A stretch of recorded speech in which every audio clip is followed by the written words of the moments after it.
Carmo Diniz é a coordenadora do Serviço Pastoral a Pessoas com Deficiência do Patriarcado de Lisboa. Obrigada por estar aqui nesta conversa connosco. Carmo, começo por lhe perguntar, em isolamento, dentro de casa, como é que é lidar com pessoas com deficiência? É mais difícil, pode-se dizer? Bem, não sei se é mais difícil lidar com pessoas com deficiência dentro de casa, elas estão nas nossas casas. Na minha casa, certamente, eh, está. A casa é um sítio onde nós nos sentimos bem, não é? Onde estamos confortáveis e onde estamos descontraídos, é o sítio onde estamos aconchegados, por assim dizer. Eh, E, portanto, espera-se que as pessoas com deficiência, quando estão em casa, estão no seu cantinho, no seu mundo, no mundo em que conhecem e, portanto, mais descontraídos, mais relaxados, mais tranquilos.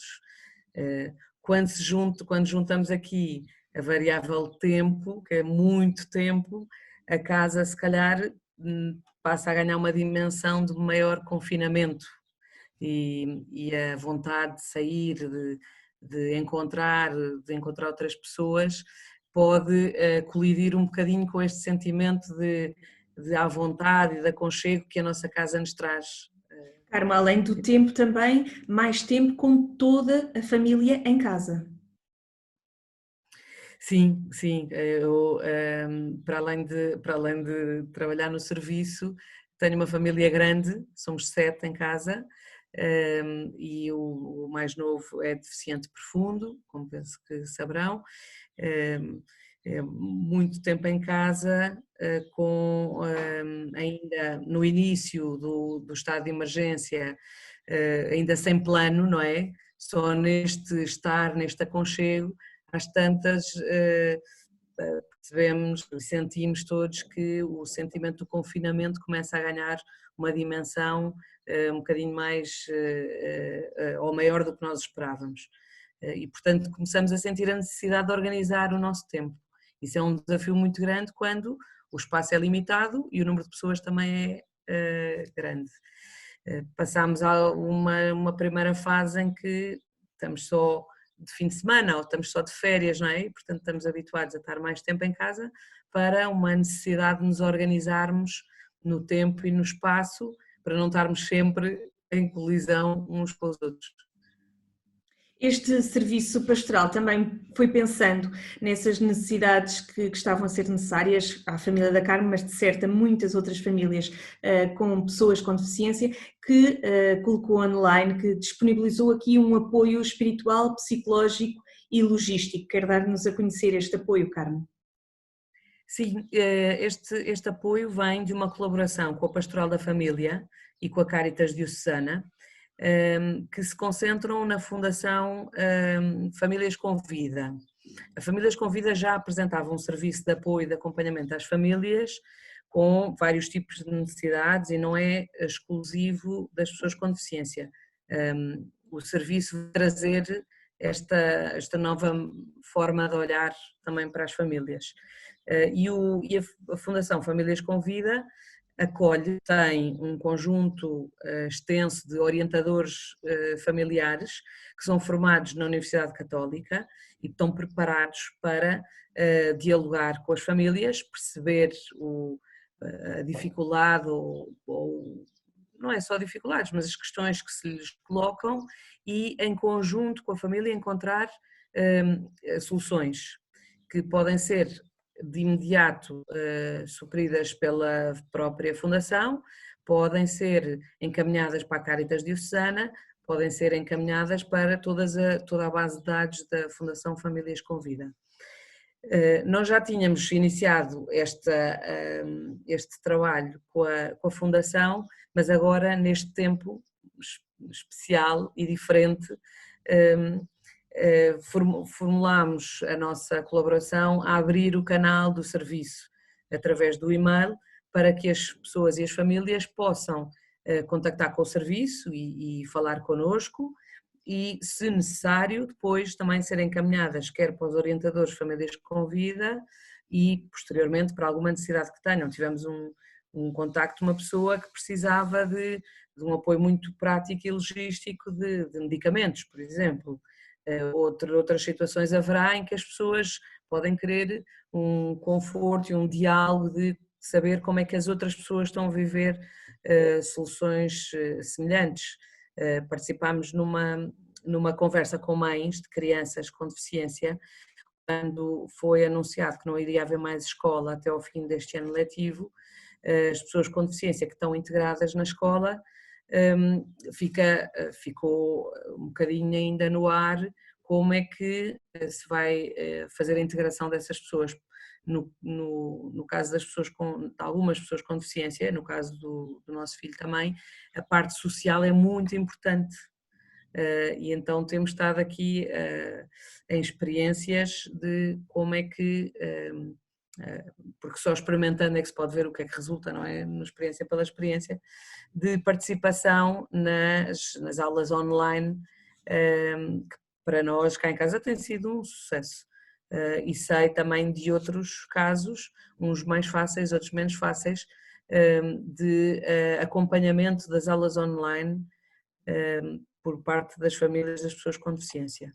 E isso é muito interessante, ver que também à sua medida as pessoas com deficiência acompanham as novas tecnologias, as novas soluções que cada um de nós encontrou para esta situação de confinamento ou de isolamento social. Também aqui uma mais-valia nas novas tecnologias, não é?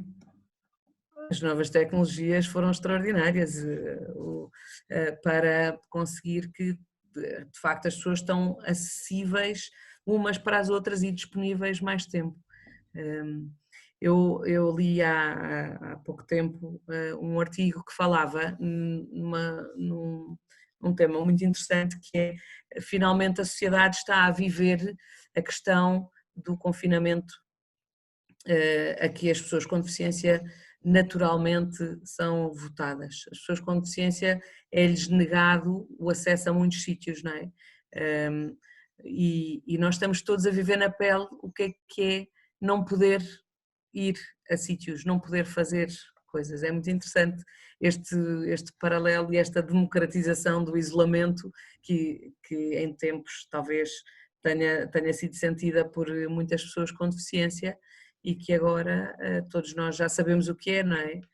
Quando eu digo que uma pessoa com deficiência não pode aceder a algum sítio, seja por uma acessibilidade física ou uma acessibilidade cognitiva, já todos sabemos, já todos experimentámos entretanto o que é não poder fazer, não poder ir, não poder entrar. Isso é muito engraçado. Oh, Carmo, e as celebrações de fé também transmitidas online? Certo que tem alguns feedbacks dessas famílias que o serviço vai acompanhando. Como é que estas pessoas com deficiência também celebram a sua fé através destas transmissões online? As transmissões online foram uma explosão pastoral, não é? De repente, do que nos fomos apercebendo e conversando com muitos priores, foi desde o início uma grande urgência em onde é que estão as pessoas que estavam na missa, como é que eu os encontro? Eles não podem ficar sem a igreja, não podem ficar de repente impedidos de rezar, de ir à missa. Foi assim de facto uma grande e bonita explosão pastoral.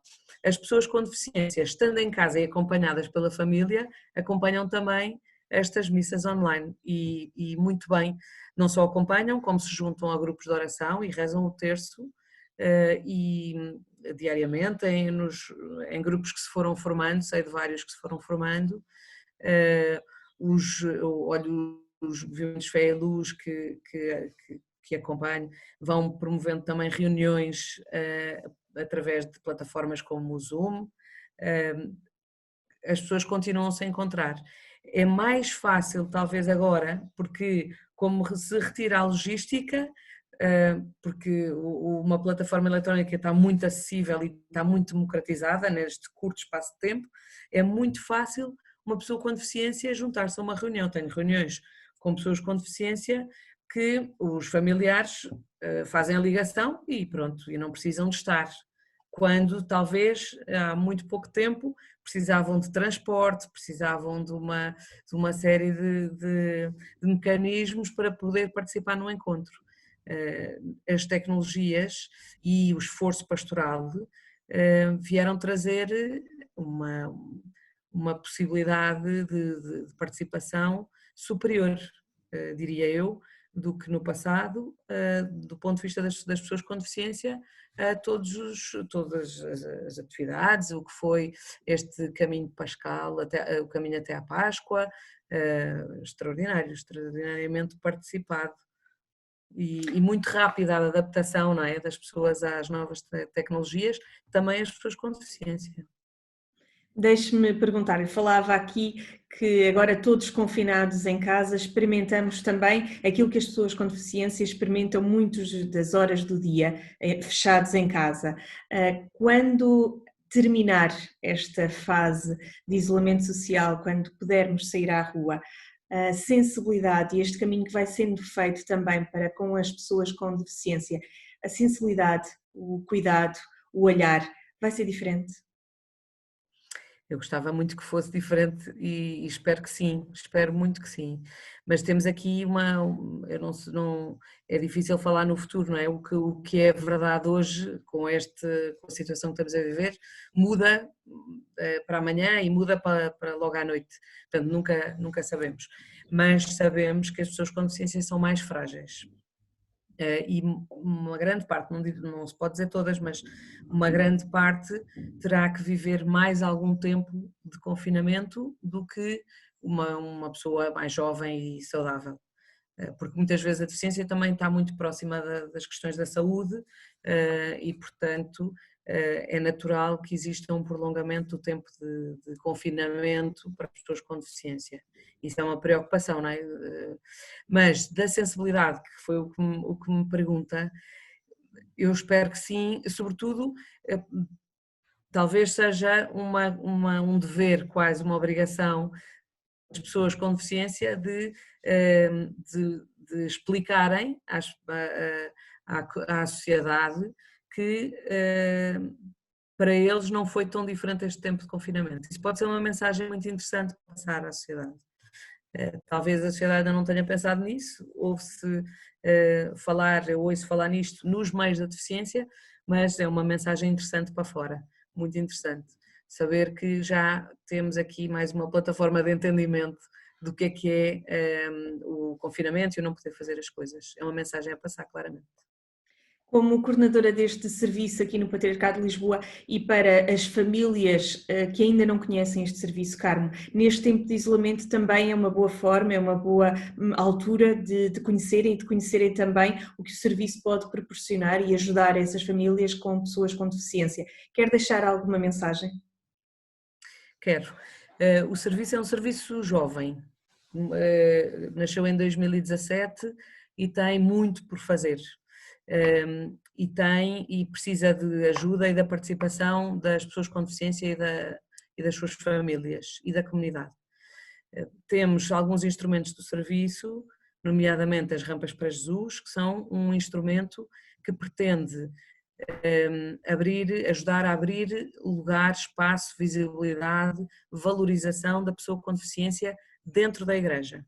E, portanto, toda a ajuda é pouca e o serviço está muito disponível e com muita vontade e tem muito interesse em que as pessoas com deficiência possam participar no crescimento do serviço.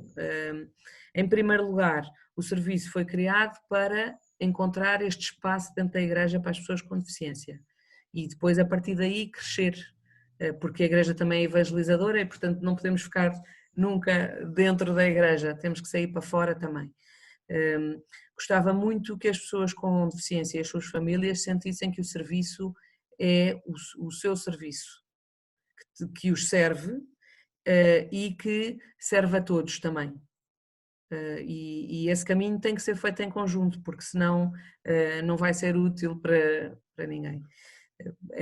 A mensagem principal é a da participação nas atividades do serviço e na abertura do serviço para receber as ideias, as opiniões, as sugestões e as necessidades das pessoas com deficiência e das suas famílias. Temos estado a estruturar, como lhe disse, de maneira a poder chegar mais próximos das pessoas com deficiência nas paróquias, e por isso as rampas para Jesus são importantes. Por vezes é preciso puxar assim pelo braço do prior e dizer que gostava de chamar as pessoas com deficiência para dentro da igreja, porque os nossos priores infelizmente estão sobrecarregados de trabalho e de afazeres, e portanto precisam de saber que as pessoas estão disponíveis para o tema e para ajudar. Poder transmitir a disponibilidade na paróquia significa, ou falar diretamente com o serviço, mas será sempre coordenado com as paróquias, permite que se encontre aqui um conjunto de pessoas das várias paróquias e criar uma dinâmica interparoquial que às vezes pode ser benéfica para temas como a catequese, como as acessibilidades, como os acessos aos sacramentos e tantos outros temas que possam preocupar as pessoas com deficiência. Então, a mensagem que eu gostava de deixar às famílias é que sintam que o serviço é de cada um e é para cada um. E só fará sentido se trabalharmos em conjunto e contamos com as famílias e com as pessoas para isso. Muito obrigada pelo testemunho, Carmo, e olhe, resta-nos desejar que haja saúde enquanto esta pandemia aqui continuar e que regressemos depressa aos nossos hábitos e às nossas celebrações in loco. Obrigada. Obrigada.